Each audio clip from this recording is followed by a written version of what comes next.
Assalamualaikum warahmatullahi wabarakatuh. Bismillah, alhamdulillah, wassalatu wassalamu ala sayyidina Muhammad ibn Abdillah wa ala alihi wa sahbihi wa mawalah. Amma ba'd. Yang saya hormati Bapak Dr. Andes Ucuk Darussalam ST MT selaku dosen tutor atau dosen pengampu mata kuliah teori informasi. Di sini saya akan menjelaskan tentang materi yang telah disampaikan oleh beliau, yaitu tentang encoding dan decoding. Namun sebelum saya jelaskan, izinkanlah terlebih dahulu untuk saya memperkenalkan diri. Nama saya Ariski Mardotila Sakmadi dengan NIM 22040102013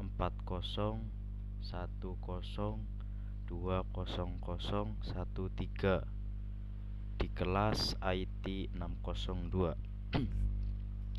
Baik, langsung saja untuk mempersingkat waktu akan saya jelaskan mengenai encoding dan decoding. Yang pertama, sebelum saya jelaskan, alangkah baiknya kita mengenal apa sih itu encoding dan apa sih itu decoding. Nah, di sini kalau pengertiannya sendiri, pengertian dari encoding berarti mengubah sebuah tubuh informasi dari satu sistem ke sistem lain dalam bentuk kode.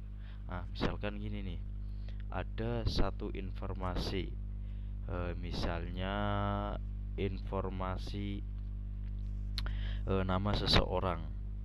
Nah, nama seseorang itu masih berbentuk file default atau huruf yang masih beraturan.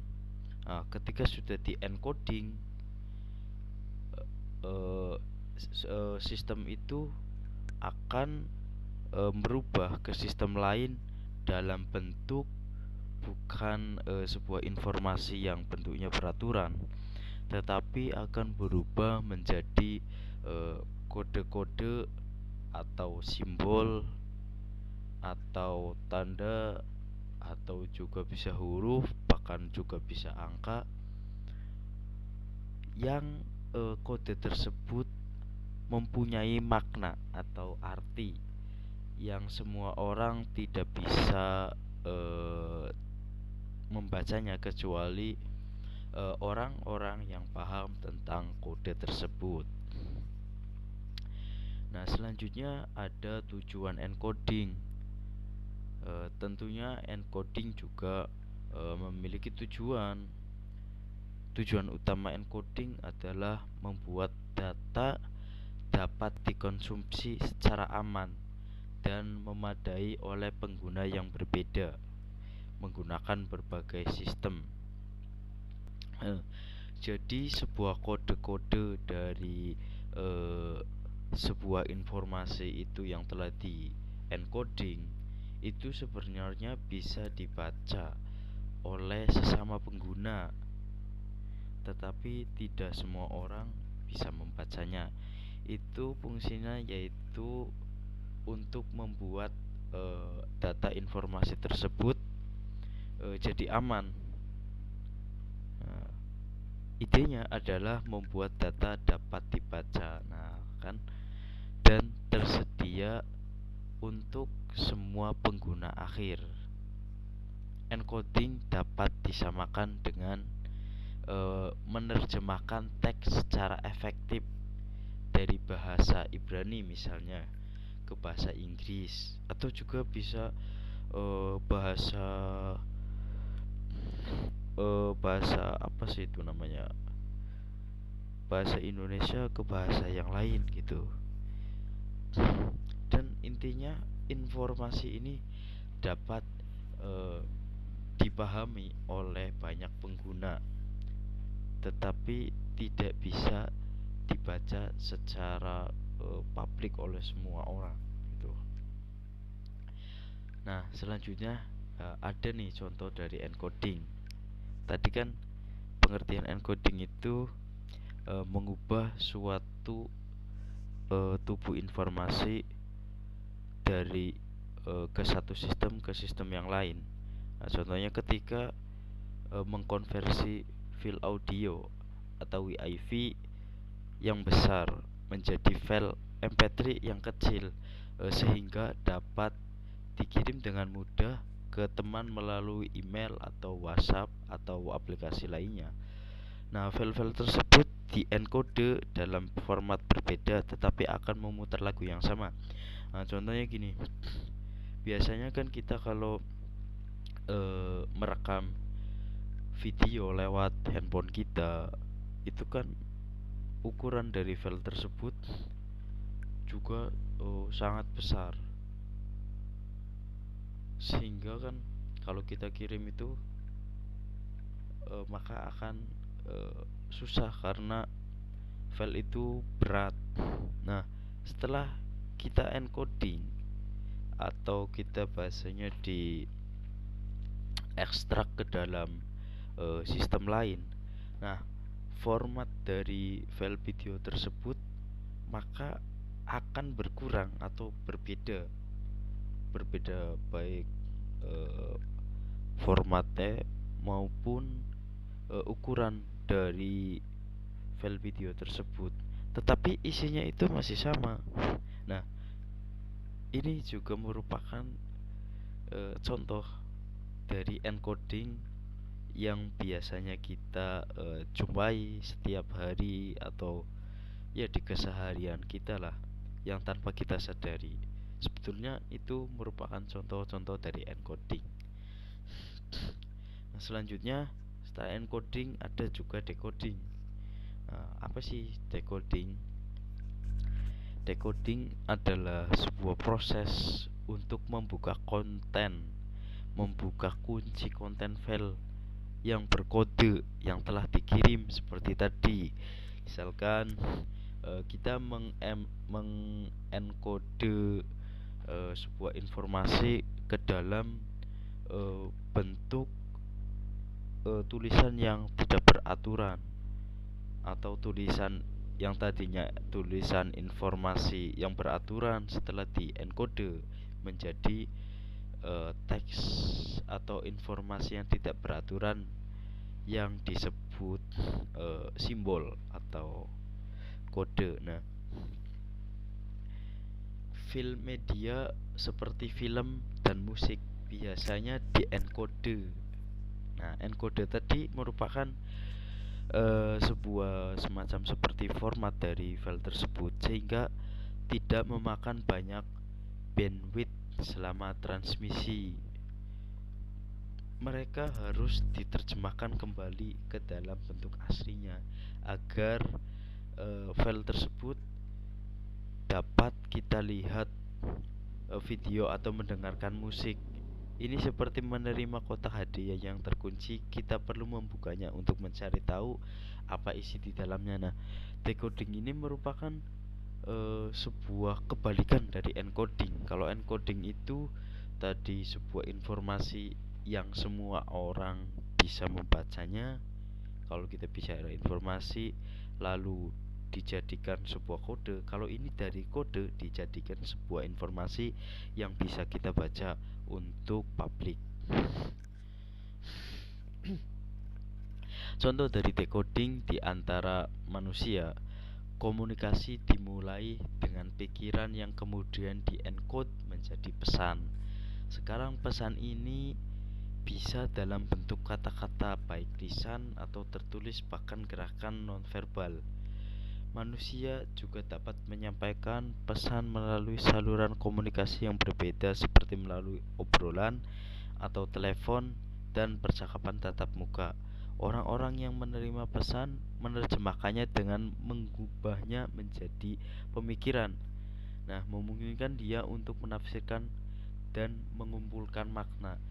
Seperti contoh, kita memanggil atau menyuruh teman kita untuk mengikuti kita dengan eh, sebuah gerakan bahasa tubuh. Cuma seperti ini saja, eh, nanti orang yang menerima pesan tersebut dia pasti akan menerjemahkan apa yang dimaksud dari pesan yang saya sampaikan. Nah, artinya secara otomatis ini merupakan sebuah decoding yang tanpa kita sadari. Decoding itu kan kebalikan dari encoding, yaitu menerjemahkan sebuah kode untuk diterjemahkan ke dalam bahasa yang semua orang itu paham. Seperti itu.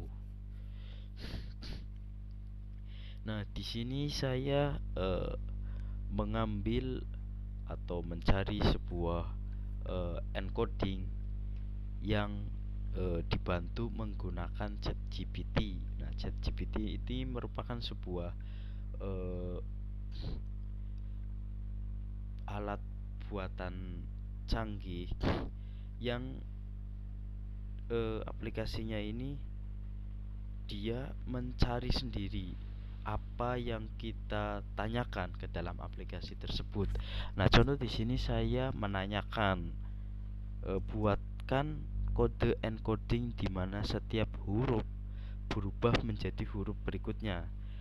Contohnya gini, misalkan saya menuliskan A, maka di encoding itu dia akan membaca A tersebut menjadi B. Jika saya menuliskan C, C tersebut maka akan diterjemahkan menjadi D. Nah, yang dimaksud seperti itu. Di sini dari ChatGPT itu hebatnya dia bisa seperti manusia. Kita tanya apa aja di situ dia akan mencari ke seluruh sumber yang menurutnya itu sebuah jawaban dari atas pertanyaan. Jadi dia akan langsung menjawab secara cepat. Nah, di sini setelah saya tanya seperti itu, dia langsung menuliskan skrip atau kode program yang untuk saya gunakan atau saya simulasikan dalam aplikasi Google Colab dengan bahasa Python. Nah, di sini sudah muncul, dan juga di sini ada contoh apa namanya? Contoh dari encodingnya tersebut. Di sini ketika dimasukkan string, contohnya gini nih. Contohnya ini, saya simulasikan di Google Colab. Nah, gini. Ini tadi rumus atau sebuah script yang saya dapat dari ChatGPT. Kemudian saya masukkan string. Di sini saya memasukkan dengan string nama saya Ariski. Nah, setelah kata Ariski ini di encoding, maka hasilnya BSJTRJ. Nah, kata ini tidak bisa dibaca karena yang tahu hanyalah user atau pengguna-pengguna yang biasanya memasukkan ini. Seperti perintah yang saya masukkan di sini, di mana setiap huruf berubah menjadi huruf berikutnya. Nah, ini kan huruf pertama A. Setelah di encoding, A ini jadi B, R ini jadi S, I ini jadi J, S ini jadi T, Q jadi R, I jadi J. Nah, dengan secara cepat hasilnya langsung muncul dengan akurat. Seperti itu. Selanjutnya saya mengsimulasi atau mencoba ulang 10 kali. Apakah dengan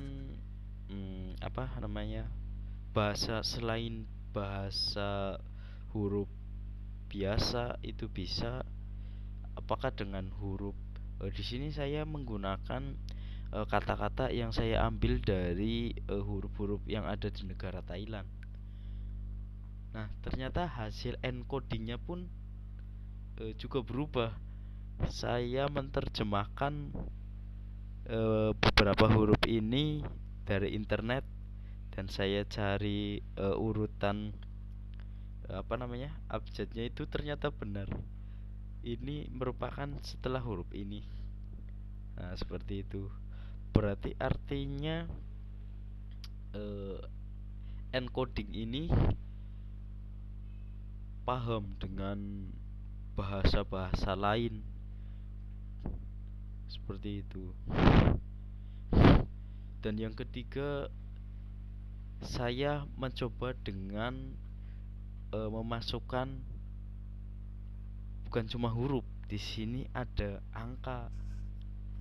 Nah, setelah di encoding, angka ini tidak ikut tidak memunculkan angka selanjutnya, karena yang saya cari perintahnya yaitu memasukkan atau mengencode huruf ke huruf selanjutnya.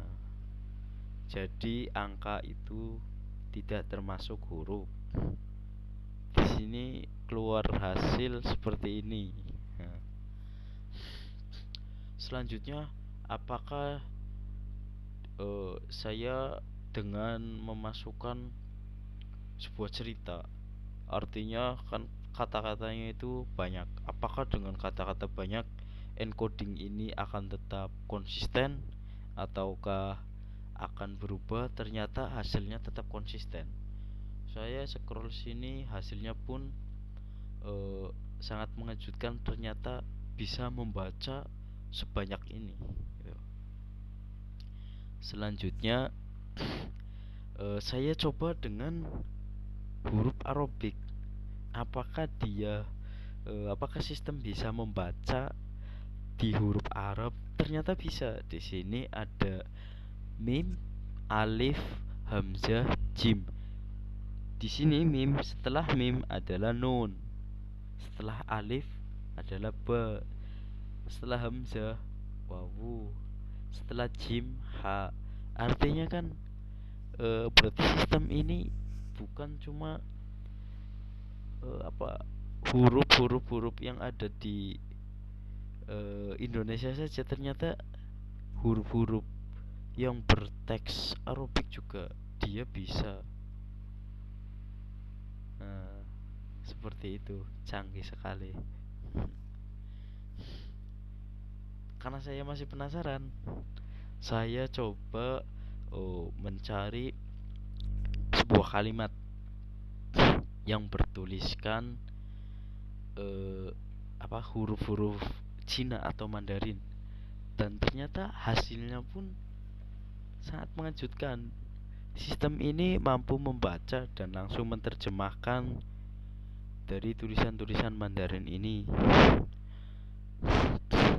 Selanjutnya saya mengencode tulisan Jepang, apakah masih bisa? Nah, kata-kata ini sudah saya cari dan ternyata per huruf ini merupakan ini huruf awal, ini setelahnya gitu. Dan ternyata hebat juga, ini sistemnya bisa membaca huruf Jepang. Selanjutnya saya mengencoding dua kali. Ini kan BSJTRJ, ini merupakan hasil encoding dari kata Ariski. Ariski setelah di encoding jadi BSJTRJ. Apakah bisa di encoding lagi? Ternyata bisa. Saya bisa mengencoding dua kali jadi B, C, T, S, T, J, K, dan seterusnya. Ini sangat canggih sekali sih menurut saya. Selanjutnya saya masih penasaran dengan memasukkan huruf-huruf yang berbeda. Saya mencari di searching di negara-negara lain. Nah, saya menemukan huruf yang unik, yaitu dari India. Apakah dia mau atau bisa membaca dari huruf India tersebut, ternyata bisa. Nah, ini merupakan hasil encoding dari tulisannya di atas ini. Nah, saya masih penasaran lagi, apakah kalau misalkan itu kan India, Thailand, Cina, Jepang, Arab dan yang lainnya itu kan merupakan sebuah negara atau tulisannya itu sudah berstandar nasional.